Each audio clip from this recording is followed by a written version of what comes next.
The passenger rail agency PRASA has grand plans to upgrade stations and trains over the next 20 years. But what should frustrated commuters do in the meantime? Busisiwe Gumede and Ashley Market boarded a train with PRASA's corporate communications head, Nana Zenani. Commuter aggression is increasing, along with PRASA's problems. Over the last 3 years, PRASA has lost 1,300 coaches to vandalism and theft, costing more than R500 million. In February this year, train drivers were attacked and their coaches stoned by irate commuters near Pretoria. In March, a female driver was stripped naked and hit with a brick, also on the Pretoria line. Nana Zenani is head of PRASA Corporate Communications. We're transporting 2.1 million commuters a day, and we are expected to do that with the old system. It's not going to run perfectly, but then again, if you look at other areas where there have been difficulties in transportation, for instance, if I can quote other systems, you've never seen this kind of behavior where, let's say, a taxi or a bus or even a plane wasn't running on time. I'm sure you know, of course, that a female train driver was stripped naked, stoned along Pretoria and Binasport corridor.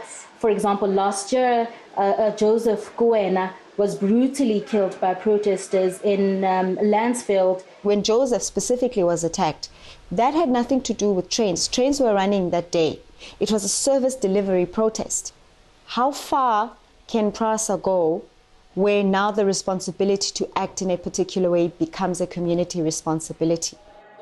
Is it okay that people get to work late? Is it okay that people are being attacked on these carriages?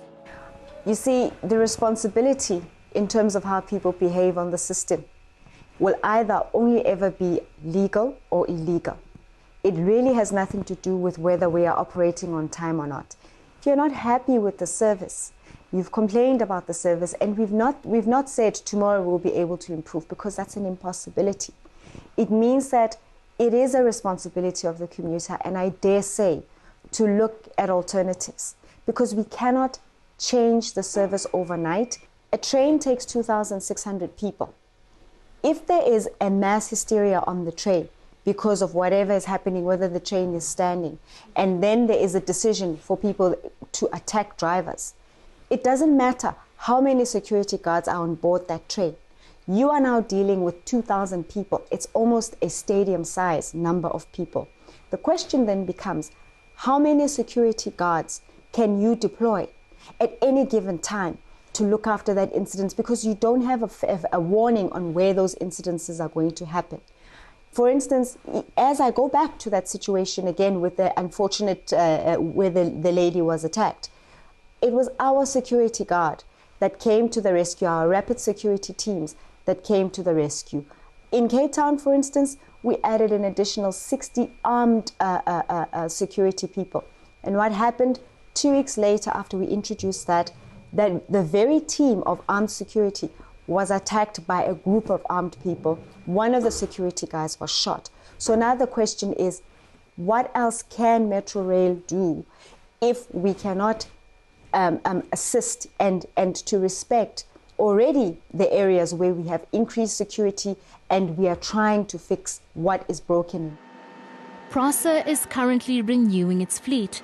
Passengers between Pretoria and Binasport now use state-of-the-art trains.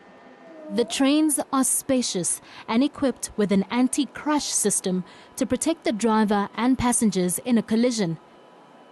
Each carriage is fitted with air conditioning, Wi-Fi, CCTV, and even a toilet. But it's going to take a while to change life for Rose and Emisang.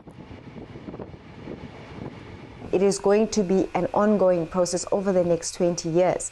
One that will see at the end a new service, but also will create jobs. That's all from us this week. Please do give us your feedback. Our Twitter handle is @checkpoint_ENCA and our email address checkpoint@enca.com. Thanks for watching.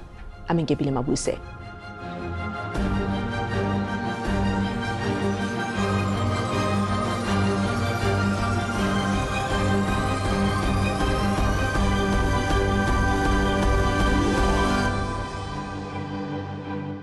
You can watch previous Checkpoint episodes on enca.com as well as on YouTube. Subscribe to the ENCA YouTube channel and click on the Checkpoint playlist to watch.